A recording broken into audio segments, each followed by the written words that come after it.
अस्सलाम वालेकुम नाज़रीन, इमरान याकूब खान साहब और फैसल चौधरी साहब के साथ मैं हूं Samina Pasha. Program Viewpoint में आपको खुशामदीद कहती हूं। आज इमरान साहब अपनी मसरूफियत की वजह से हमारे साथ दस्तयाब नहीं है, लेकिन प्रोग्राम को हम आगे बढ़ाएंगे। मुख्तलिफ गेस्ट हमारे साथ आज शामिल रहेंगे।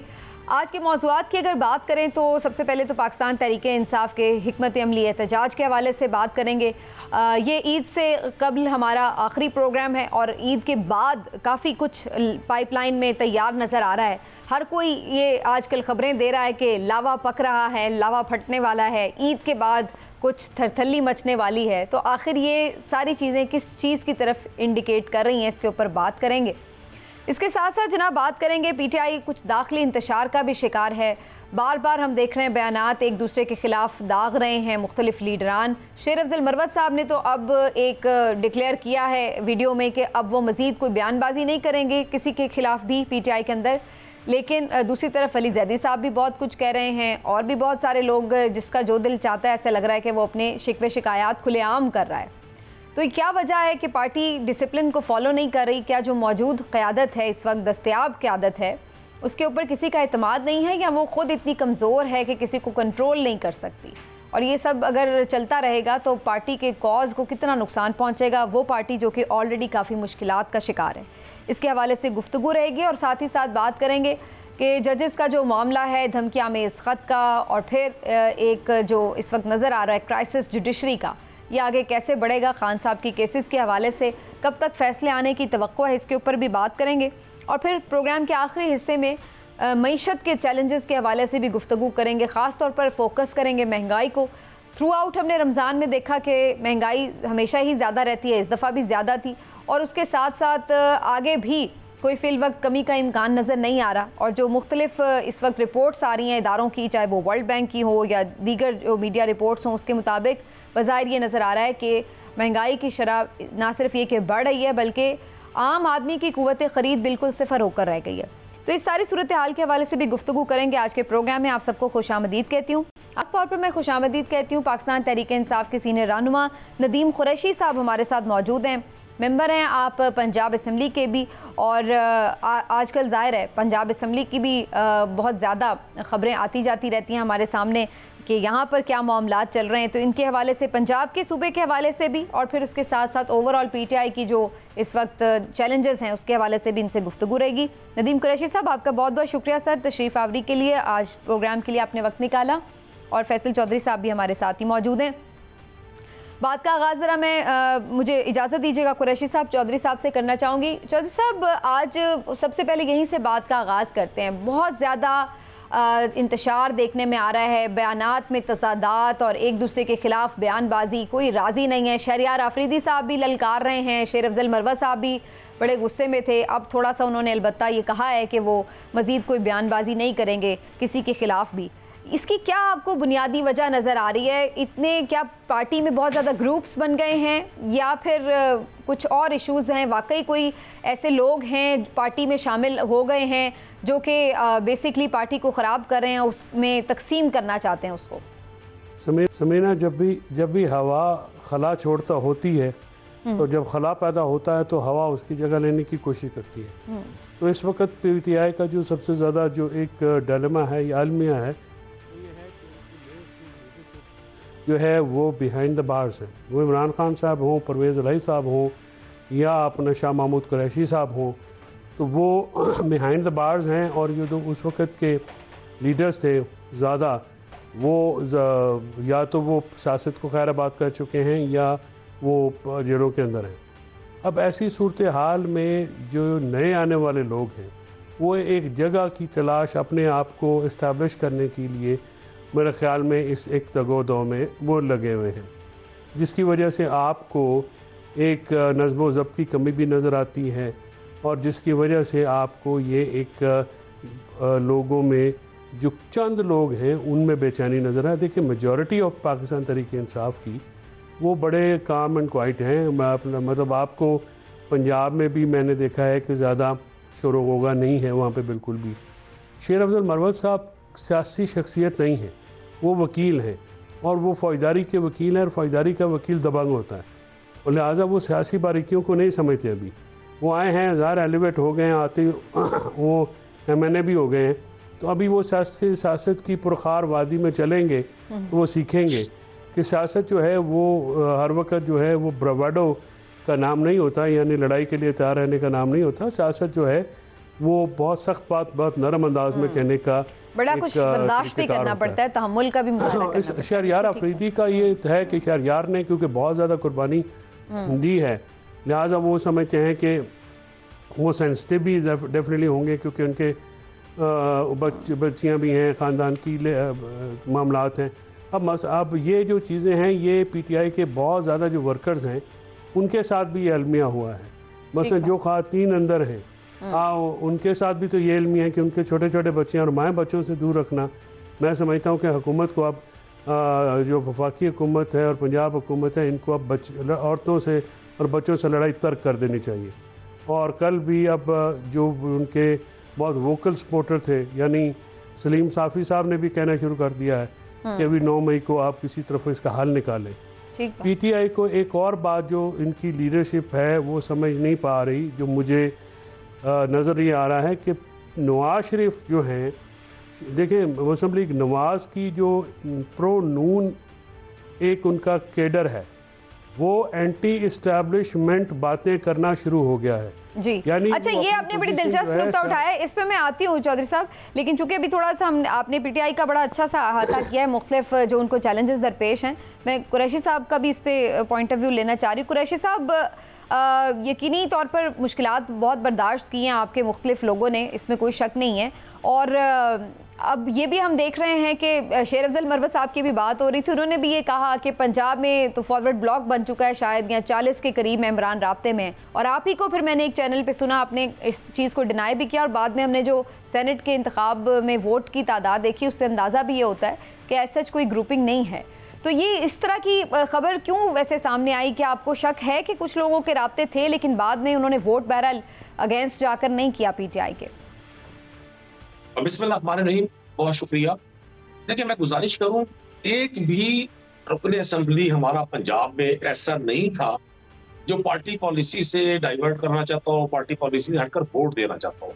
आप यकीन करें, हमारे यहाँ तो बड़ा इमोशनल माहौल है पंजाब में। हम कुछ लोग हैं, 12 या 13 लोग हैं जो 2018 की असेंबली में परवेज इलाही साहब के साथ, उस्मान बुज़दार की गवर्नमेंट में उनके साथ थे। सिर्फ 12 या 13 लोग रिपीट हुए हैं, मोस्टली लोग नए आए हैं। और वो नए लोग इमोशनली इतने अटैच है खान साहब के साथ, हमारी सबकी अटैचमेंट है। ज़ाहिर है हमारे लीडर है, हम उनके नाम पर मुंतखब हुए हैं, हम 15, 14, 16 साल से उनके नाम पर पॉलिटिक्स कर रहे हैं। तो हमारे यहाँ तो कुछ लोग बहुत ज्यादा इजहार करते हैं, कुछ लोग इन तकालीफ और मजालिम की वजह से खामोश हैं, तदब्बर में है, तहम्मुल में है। वो मुल्क की हालात को भी देख रहे हैं, वो पाकिस्तान की माशी सूरत पर भी इनकी नजर है, और वो ये जो बढ़ता हुआ इंतशार है इसको भी वो जमहूरी और आईनी अंदाज में ठीक करने की कोशिश कर रहे हैं। तो मुझे 100% यकीन था कि शेर अफजल मरवत साहब के पास जो मालूमात है वो ठीक नहीं है। वैसे तो चौधरी साहब ने बड़ी अच्छे अंदाज में इसका अहाता किया है सारी सूरत हाल का, क्योंकि टॉप लीडरशिप सारी जेल में है, और इमरान खान साहब के बाद जो लीडरशिप थी वो सब या तहरीक इस्तेहकाम को पैरी होगी या लोग घरों को बैठ गए।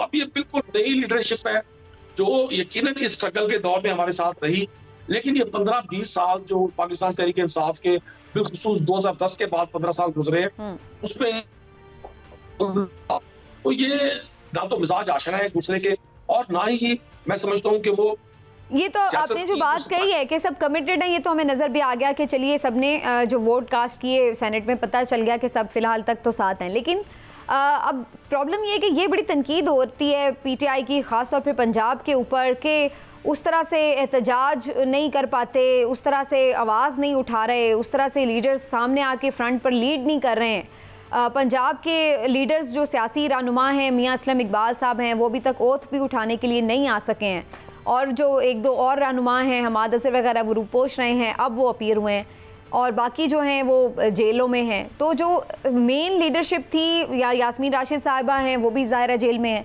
तो ऐसा लग रहा है कि पंजाब में लीड करने के लिए उस सतह का जो लीडर है वो कोई दस्तयाब नहीं है। आपको भी ये कमी महसूस होती है? देखिए, इसमें कोई शक नहीं है कि जो पंजाब की टॉप लीडरशिप है वो बहुत सारी वजूहात की बिना पर सामने नहीं है। और ये ऐसा भी नहीं है मैं कहूंगा कि जी उस लीडरशिप की रिप्लेसमेंट फौरन आ जाएगी। अब डॉक्टर यास्मीन राशिद बनना या एजाज चौधरी बनना या मियां असलम इकबाल बनना ये इतना आसान नहीं है। महमूद रशीद जैसे टॉप के लोग, उमर चीमा जैसे लोग जो जिन्होंने एक स्ट्रगल किया इस जमात के साथ, आधी आधी जिंदगी उनकी गुजरी है, उनकी रिप्लेसमेंट आसान नहीं है। लेकिन आपके सामने है, वो को खुशी से तो बाहर नहीं है।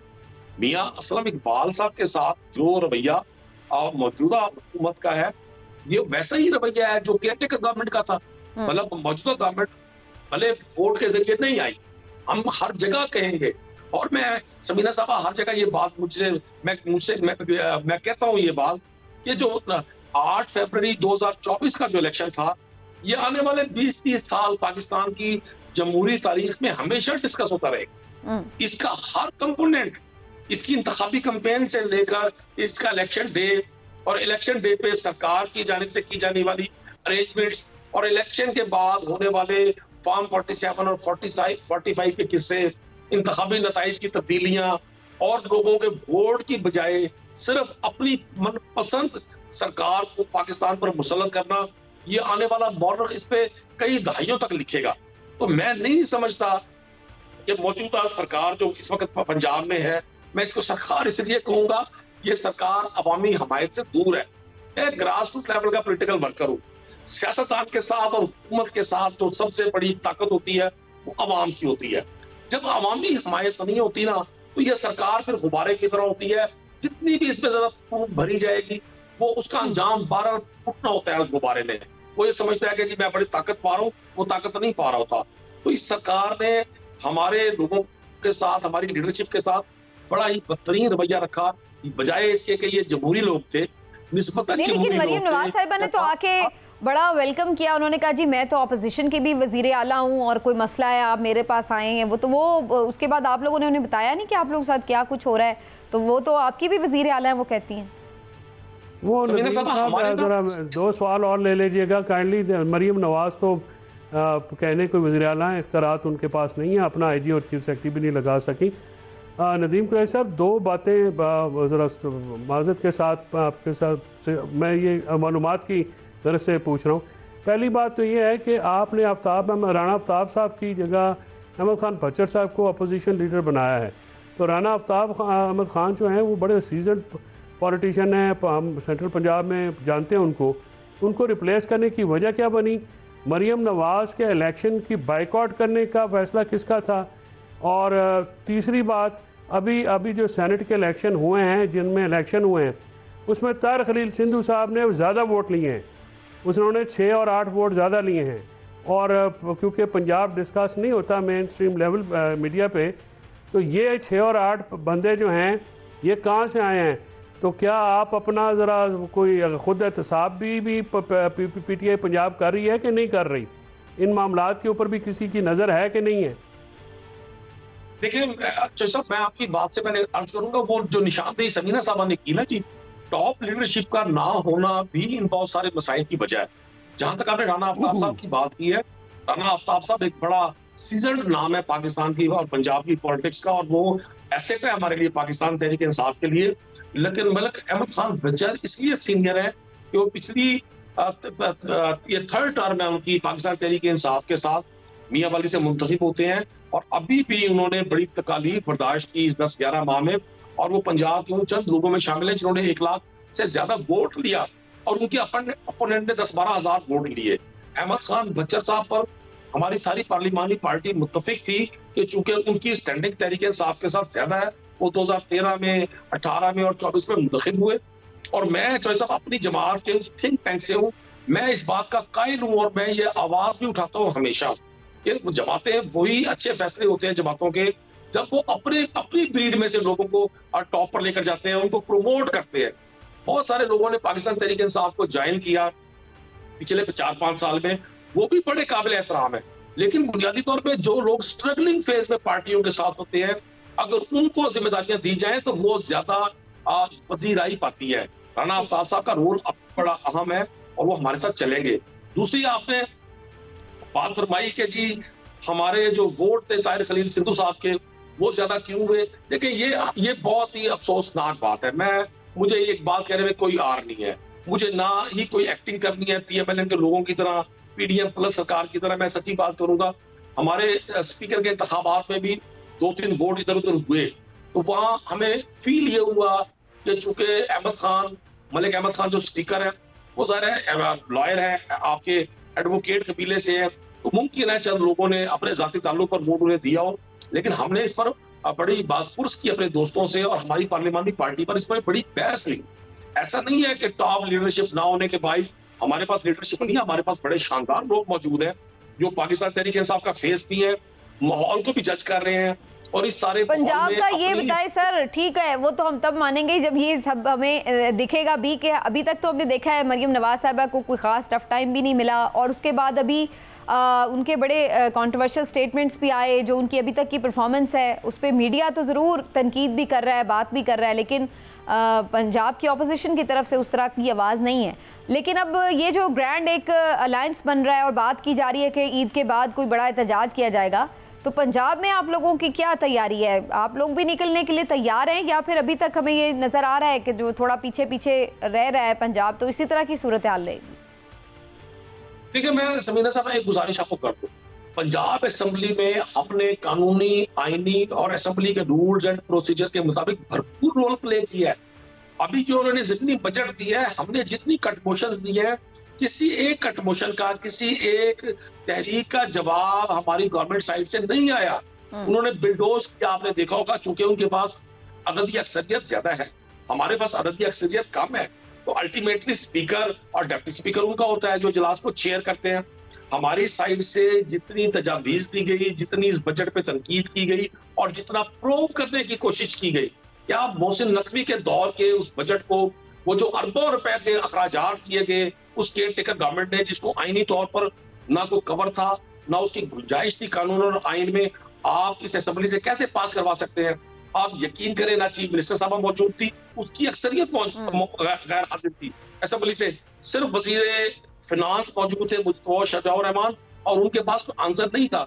तो मैं इस बात की तरदीद करता हूँ कि हम उन्हें कोई टफ टाइम नहीं दे रहे, हमने हर तरह से उनको फेस किया। ठीक है, जहां तक तो रोड्स पे भी आएंगे। देखिए, एक जुमला और आप मुझे इजाजत दें, जहां तक है मीडिया पे कवरेज की बात, वो इस वक्त पंजाब गवर्नमेंट ने और मरकजी हुकूमत ने, बल्कि पंजाब गवर्नमेंट ज्यादा, इन्होंने ना सिर्फ सोशल मीडिया को इसको कंट्रोल करने की कोशिश की है, बल्कि पंजाब की जितना डीजीपीआर है, मैं ये बरबला कहूंगा आपके पास, आप तो इसको इन्वेस्टिगेट करें, तमाम सरकारी वसाइल इस वक्त सिर्फ और सिर्फ पंजाब की वजीर आला की प्रमोशन के लिए इस्तेमाल किए जा रहे हैं। प्लान यही है कि लोगों की तवज्जो मसाइल से हटाई जाए। भाई, आज अगर एक आटे के थैले के लिए गरीब शख्स को आपने या रमजान बाजारों में रुसवा किया हुआ है, आपने वो जो चोकर ज़्यादा आटा उनको दे रहे हैं, उसकी बजाय बेहतर नहीं था कि आप लोगों को कोई बाकायदा पैकेज अनाउंस कर? आप सिर्फ और सिर्फ अपने डिस्प्ले से, अपनी ग्रेस से, मैं ये नहीं कहना चाहता था बात, लेकिन ये कहा जा रहा है। मैं आपको कुछ चीजें शेयर करूंगा। चौधरी साहब, आपकी तरफ सिर्फ एक शॉर्ट कमेंट लेके फिर मैं ब्रेक की तरफ जाऊंगी। आपको लग रहा है कि जिस एहतजाज की तरफ बार बार पीटीआई ऐलान कर रही है, वाकई ईद के बाद कोई बड़ा ऐसा प्रोटेस्ट करने में और कोई तहरीक लॉन्च करने में ये लोग कामयाब हो सकेंगे? मेरा ख्याल में केपी के हद तक तो ये एहतजाज हो सकता है और शायद होगा भी, और केपी में मौलाना फजल रहमान भी गेयर अप हो रहे हैं और वहाँ की हद तक तो ये होगा, लेकिन पंजाब की हद तक मुझे इसलिए जो है वो नहीं होता हुआ नज़र आ रहा कि पंजाब में लोग जो हैं वो एहतजाज के मोड में अभी नहीं हैं, और ना ही पीटीआई की जो टिकट होल्डर्स हैं, नदीम कुरैशी साहब बड़े सीजन पॉलिटिशियन हैं। देखिए, जहाँ पे जो टिकट होल्डर्स हैं वो ख़ुद भी नहीं निकले, वो सारों ने इलेक्शन तो लड़ लिया, लेकिन कभी भी मतलब आप कितने बंदे अडयाला के बाहर जाते हैं या मुलाकात करने के लिए आते हैं या तारीख़ों पे आते हैं, तो ये भी वहाँ पे अगर उलीमा खान खुद ना हो तो बुशरा बीबी के केसेस पे भी कोई नहीं आता, और उस तरह से मतलब जिस तरह से आना चाहिए। देखिए, अब ये लोग इलेक्शन लड़ चुके हैं, इलेक्शन लड़ के घर पे बैठना तो कोई बात नहीं है। अभी जो है पीछे पिंडी में खान साहब के लिए जो दुआ है, रिहाई की दुआ के लिए कितने बंदे इकट्ठे हुए हैं, कोई बंदा नहीं इकट्ठा कर सका। ये इनके टिकट होल्डर्स को थोड़ी मेहनत करनी पड़ेगी, डंडा सोटा इनके साथ होना है, वो बर्दाश्त करना पड़ेगा। एक अपोजिशन, तगड़ी अपोजिशन जो है वो रोड के अंदर, असम्बली के अंदर, अदालतों में, हर जगह पे करनी पड़ेगी। इवेंट्स क्रिएट करने पड़ेंगे, इवेंट्स के जो बगैर हैं वो नहीं कर सके। लिहाजा केपी की हद तक तो मुझे अंदाज़ा है कि वहाँ पे एक पावरफुल एजिटेशन शुरू हो सकता है, लेकिन क्योंकि अब कुछ आजकल सोशल मीडिया का दौर है तो एक जगह पे होने वाला एहतजाज जो है वो दूसरी जगहों को इफेक्ट जरूर करता है, लेकिन कोई सियासी लेकिन उसका वो इम्पैक्ट इसलिए नहीं है ना, वहाँ पे तो केपी में तो सर उनकी अपनी गवर्नमेंट है, एहतजाज होता है, पुरअमन पे मुंतशिर हो जाते हैं। जो आपने कहा ना इवेंट क्रिएट नहीं होते, तो जब तक इवेंट क्रिएट नहीं होंगे तो वो उसका प्रेशर भी तो नहीं आता ना। मैं एक ब्रेक ले लेती हूँ, ब्रेक से वापस आकर डिस्कशन को आगे बढ़ाते हैं। जो आपने पॉइंट किया था गवर्नमेंट की क्या चैलेंजेस हैं, और PMLN गवर्नमेंट में है लेकिन इसके बावजूद उनके मुख्तलिफ लीडर्स ये क्यों शिकवे शिकायत करते नज़र आ रहे हैं कि जैसे वो खुश नहीं है, जैसे उनके साथ बड़ी कोई ज़्यादती हो रही है। आखिर कौन सी ज़्यादती हो रही है उनके साथ, इस पे बात करते हैं एक ब्रेक के बाद। नाज़रीन हमारे साथ रहिए।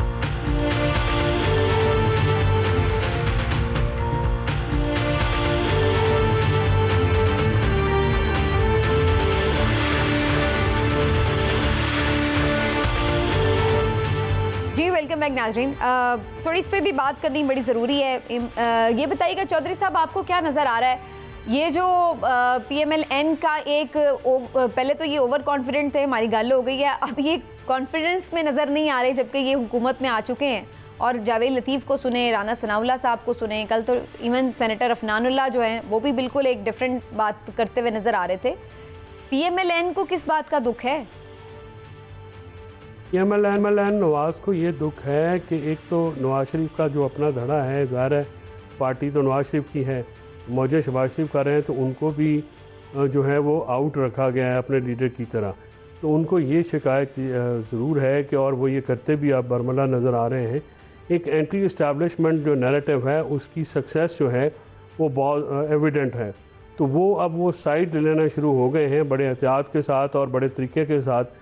जो है उन्होंने हॉक्स जो हैं, ये जिन बंदों का आपने नाम लिया, ये नवाज शरीफ ग्रुप हैं, ये शहबाज शरीफ ग्रुप नहीं है। शहबाज शरीफ साहब के करीबी समझने जाने वाले हनीफ अब्बासी साहब थे, वो जाके ख्वाजा आसफ और उनको जो है वो जावेद लतीफ़ के ऊपर उन्होंने वो पल पड़े और उन्होंने उनको काफ़ी ज़्यादा तनकीद का निशाना पड़ा। राना सनाउल्लाह बहुत समझदार और घाक किस्म के सियासतदान हैं, तो वो ये जो लोग हैं ये एक पोजीशन ले रहे हैं, और ये पोजीशन जो है ये बग़ैर किसी के कहे तो ले नहीं जा सकती। और ये पोजीशन जो क्या वजह क्या है इस पोजीशन की? देखिए इस पोजीशन में तो उनकी जो लीडरशिप है, जो उनका देखिए मियां नवाज शरीफ जो हैं वो भी तो इस मुल्क के 3 दफ़ा वज़ीर-ए-आज़म रहे हैं। इस मुल्क का वज़ीर-ए-आज़म बनना जो है, नहीं सर मैं ये पूछ रही हूँ कि इसका मकसद क्या है? यानी कहने का मकसद ये है कि अब तो हो गया ना, इलेक्शन भी हो गया, अब ये इस वक्त ले भी ले नैरेटिव, अब कोई दूसरा इलेक्शन तो नहीं फिलहाल होने जा रहा कि जिसमें इन्हें फायदा हो जाएगा, तो ये इस वक्त इस तरह का राग लगाने की क्या जरूरत है? उस पर उनको ये लग रहा है कि ये महफिल दोबारा लगने वाली है। अच्छा। और ये जो अपना लल्ले तलल्ले की जो हुकूमत है ज़्यादा देर नहीं चलेगी, और जब उनके साथ ये जो काम करवा लिए जाएंगे तो उनका ये कभी इम्कान है कि आसिफ जरदारी साहब उनको डिच करेंगे और वो उनको ऊपर चढ़ा के छत पे नीचे से सीढ़ी खींच लेंगे, और वो इसके डर के साथ वो लगे हुए हैं। और ये पोजीशन जो है बाकायदा एक सोचे समझे स्कीम के सियासी स्ट्रेटजी का हिस्सा है। यानी नवाज शरीफ साहब जो हैं वो अपने साथ होने वाले मजालिम के बारे में जो है वो आप देखिए हमेशा वो बात करते हैं, उसके बाद में बात नहीं करते। वो शहबाज शरीफ की 16 महीने की PDM की हुकूमत को नहीं एक्सेप्ट करते। राना महमूद अल हसन को उन्होंने वोट दिया तो उन्होंने असम्बली के फ्लोर पे कहा कि मेरा दिल बड़ा बोझल आपको वोट देते हुए, क्योंकि वो पीपल्स पार्टी के सेनेटर इस बार आए हैं, वो पीपल्स पार्टी की तरफ से आ गए हैं। तो ये जो बातें हैं ये बड़ी एविडेंट हैं। अब इसको जो पोलिटिकली जो एक हवा अंदर जो है एक गुबार जमा है मियां नवाज शरीफ के दिल में, क्योंकि उनको चौथी दफ़ा वज़ीर-ए-आज़म बनाने का जो है वो कह के उनको वापस लेके आए थे, लेकिन वो वादा इफ़ा नहीं हुआ। और उनकी बेटी भी जो हज़ार उनको कामयाब तो होकर देखना चाहते हैं CM पंजाब, लेकिन अभी तक वो कोई इम्पैक्ट कायम नहीं कर सकें। अभी तक वो उस गिमिक्री में मसरूफ़ हैं जिसका कोई उनको खातिर ख्वाह फ़ायदा नहीं हो रहा। और उसके बरक्स इमरान खान साहब जेल में बैठ के भी बड़े हो रहे हैं और उनकी पॉपुलैरिटी जो है वो कटेल नहीं हो रही बल्कि बढ़ती जा रही है। तो नवाज शरीफ क्योंकि एक पुराना सियासतदान है, वो सारी सिचुएशन को समझते हुए अपने लोगों के जरिए से ये पोजीशनिंग करवा रहे हैं। ये फरमाइएगा कुरैशी साहब, बड़ा इंटरेस्टिंग एनालिसिस है चौधरी साहब का, उसमें आप भी अगर कुछ ऐड करना चाहें तो बिल्कुल कीजिएगा। लेकिन आपको बज़ाहिर क्या लग रहा है? अब तो ये भी कहा जा रहा है कि जी ट्राइब्यूनल्स में जजेस की तादाद भी ज़्यादा बढ़ गई है, 2 से अब 8 हो चुके हैं, तो आपको लगता है कि ये जो फॉर्म 45, 47 का इशू है, आप लोगों ने भी जाके उसमें बड़े पैमाने पर दरख्वास्तें दे रखी हैं ट्रिब्यूनल्स में, तो यहाँ से आपको कोई उम्मीद है कि फैसले रिवर्स हो सकते हैं? क्योंकि अभी तक तो हमने ये देखा है रिकाउंटिंग वगैरह के चक्कर में उल्टा पीटीआई की नशस्तें कम होती चली जा रही हैं। तो मेरे साथ 100% हमें उम्मीद है ये फैसले रिवर्स होंगे, क्योंकि इस बार जिस में ये सारी अरेंजमेंट की गई है, ये करने वाले खुद बड़े परेशान हैं कि ये क्या हुआ है। अच्छा, होता ये था अमूमन कि किसी हद तक 2%, 3%, 4% रिजल्ट तब्दील किए जाते थे। कई जगहों पर कैंडिडेट्स अपनी अरेंजमेंट्स करते थे, अपना जाति उनका ताल्लुक वास्ता होता था। इस बार जो किया गया है ये बड़े मतलब एक ये समझ में बड़ी बड़ी बड़ी लॉट में किया गया है, और इसमें बहुत सारे लैप्सेस हैं। अब फॉर्म 45 एक ऐसा डॉक्यूमेंट है जो हर उस कैंडिडेट के पास होगा जो इलेक्शन कंटेस्ट कर रहा है, उसके पोलिंग एजेंट के पास होगा। उससे आप किसी सूरत में तब्दील नहीं कर सकते। ये नहीं होगा कि सिर्फ जीतने वाले के पास होगा या किसी एक सेकंड नंबर वाले कैंडिडेट के पास होगा। जितने कैंडिडेट है सबके पास होगा, बिल्कुल ठीक, सबके पास होगा। अब हमारा जो मुतालबा है, अब हम आज भी अपने उन दोस्तों से जो असेंबली में हमारे साथ मौजूद हैं, हम उन्हें कहते हैं चले जी हमारे फॉर्म 45 गलत है, आप अपने फॉर्म 45 पब्लिक कर दें। जितने लोग हैं, इवन मरियम नवाज साहब, मैं उनको मतलब ऑफर करूंगा ये, वो उन्होंने बड़ा उनका कैरियर है, ये उनका पहला इंतखाब था, वो जीत कर सीएम बन गई हैं। और किस इंतखाब से जीती हैं? जिसमें फॉर्म 45 के मुताबिक वो तकरीबन 45। और इलेक्शन कमीशन ने भी जो फॉर्म 45 अपलोड किए थे अपनी वेबसाइट पे, उसमें मरियम के हल्के का नहीं था। यही तो मैं अर्ज कर रहा हूँ, जिन लोगों ने ये सारा डिजाइन किया है अब वो खुद बड़े परेशान है इस बात पर। और मैं आज भी समझता हूँ कि पाकिस्तान की अदलिया, अब हमारे पास वाहिद उम्मीद है इन सारे मसाइल को ठीक करने की। ये तू मैं से मसला हल नहीं होना। अब अगर जावेद लतीफ साहब, आसिफ करमानी साहब और बहुत सारे लातादाद लोग हैं जो इन सारी चीजों का डिस्कस कर रहे हैं, वो डिस्कस तो हमारी मोहब्बत में नहीं कर रहे, वो हुब्बे अली में नहीं, वो माविया में कर रहे हैं सब कुछ। उनको पता है इस बात का कि अल्टीमेटली ये सारा सिस्टम बैठना है। क्योंकि मुझे कंफर्म है इसमें, मैं कोई नजूमी नहीं हूँ, मैं तो पेशेंट को ही कर रहा हूँ, मैं लिख के देने पर तैयार हूँ कि जितनी बददुआएं, जितनी लोगों की विशेष के अगेंस्ट और जितनी लोगों के साथ जबर करके ये इंतखाबी नताइज मुरतब किए गए हैं, ये सरकार नहीं चल रही, ये कंपनी किसी सूरत नहीं चलनी। जिस तरह से पंजाब गवर्नमेंट टिकटॉक के जरिए पूरी गवर्नमेंट चलाने की कोशिश कर रही है, और टिकटॉक की आपको पता है सेकंड्स की। चलिए मुझे बस एक कमेंट लास्ट लेना है चौधरी साहब से, फिर मुझे ब्रेक की तरफ भी जाना है। चौधरी साहब, ये ज़रूर मैं आपसे जानना चाहती हूँ, पहले ये उम्मीद जाहिर की जा रही थी कि शायद खान साहब के तमाम केसेस में जहाँ पे फैसले मुअत्तल होने हैं, जहाँ पे ज़मानत होनी हो जाएगा ये सब ईद से पहले, और वो शायद ईद से पहले ही बाहर आ सकेंगे। लेकिन हमने देखा थोड़ा लिंगर ऑन हो गया ये मामला।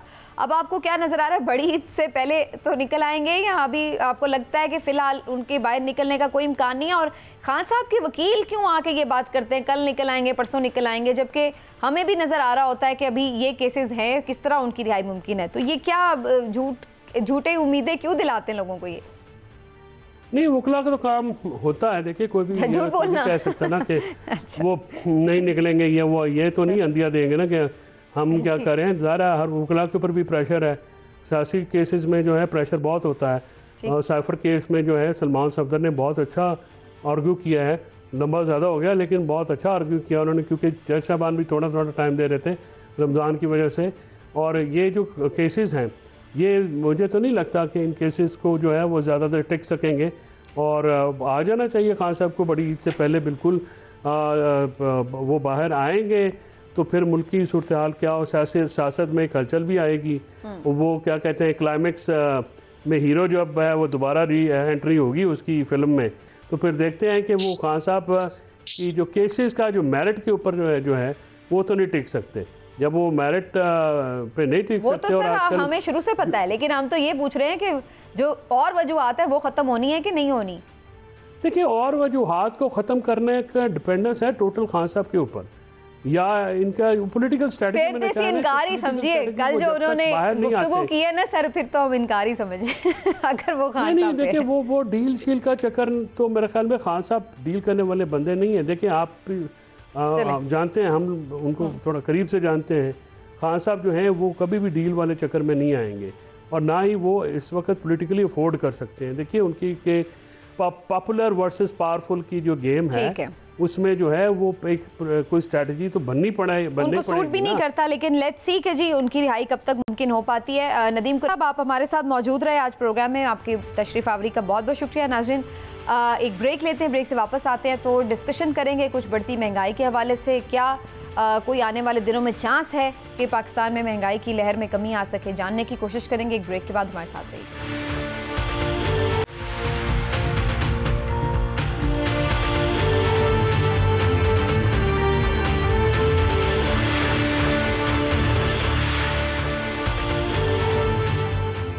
जी वेलकम बैक नाज़रीन।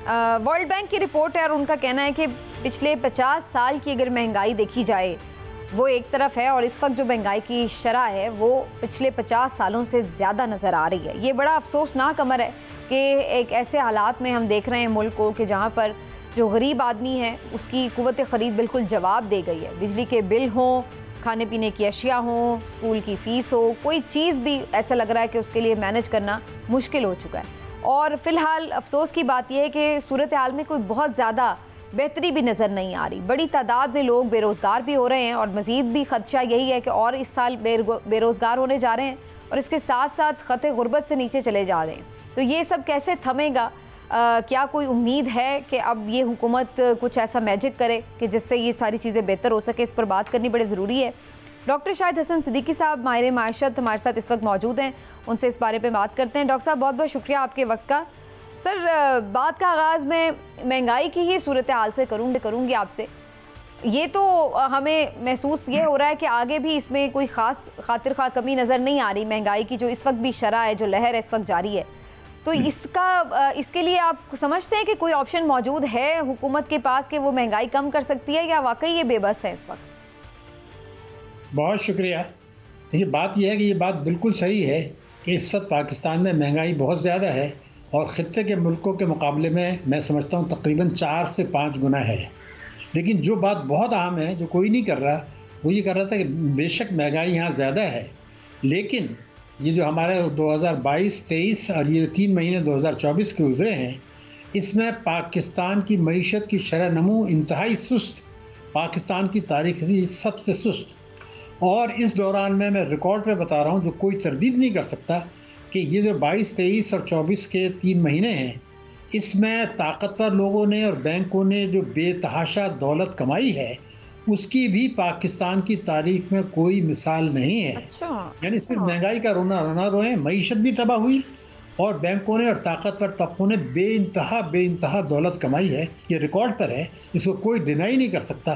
तो इसका मतलब ये है कि खाली मसला महंगाई का नहीं है, ये जो अशराफिया की मईशत है कि जो कानूनन लूट मार की जा रही है, जिससे कि महंगाई बढ़ रही है, गुर्बत बढ़ रही है, बेरोज़गारी बढ़ रही है। आलमी बैंक ने भी कह दिया कि 1 करोड़ मज़ीद लोग जो हैं पाकिस्तान में गुर्बत की लकीर से नीचे जा सकते हैं।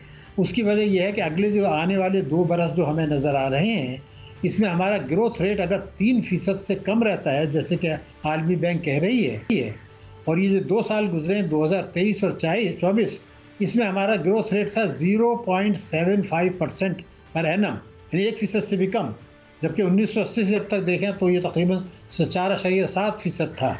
तो ये जो तबाही बर्बादी अचानक आई है चंद बरसों में, अगर उसके लिए बड़े पैमाने पर इस्लाहात नहीं की जाती और हमारी अदालतों का, हमारी मीडिया का, हमारे पॉलिटिशियंस का सारा वक्त जो है सियासतदानों के बयानात के उन्होंने क्या कहा, क्या नहीं कहा, कौन मैदान में आएगा, कौन नहीं आएगा, किसकी बेल होगी, किसकी नहीं होगी, कल क्या कहा था सियासतदान ने, आज क्या, इसी पे अगर लगे रहे तो पाकिस्तान की मईशत को, पाकिस्तान की सलामती को, पाकिस्तान के 25 करोड़ आवाम को और पाकिस्तान के जौहरी प्रोग्राम को और पाकिस्तान के जो है वो जोग्राफी सरहदों को एक इतने ज़बरदस्त खतरात आते खुदा न खास्ता मुझे नज़र आ रहे हैं। बात तो बिल्कुल ठीक है डॉक्टर साहब, फोकस हो हमारा मईशत पे होना चाहिए, लेकिन अभी तो हम ये देख रहे हैं कि बिल्कुल आपने दुरुस्त कहा, इलेक्शन के बावजूद भी कोई इस्तेहकाम नज़र नहीं आ रहा मुल्क में।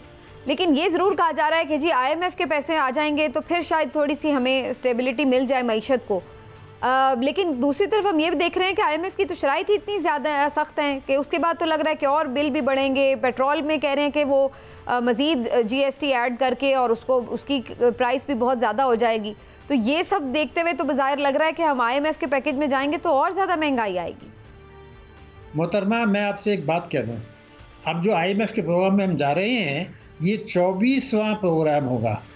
तो अगर 23 प्रोग्रामों में मईशत तबाही रही, सुस्त रही, महंगाई बढ़ी पाकिस्तान की हुकूमतों का और IMF का, और ये आज जो 24वें प्रोग्राम में हम जाने की बात कर रहे हैं, मैं आपको बता रहा हूँ रिकॉर्ड पर कि इसके बाद कुछ अरसे के बाद ये 25वें प्रोग्राम भी हम जाएंगे, ये भी मैं आपको आज बता दूँ। लेकिन फिर पाकिस्तान के पास वे आउट क्या है?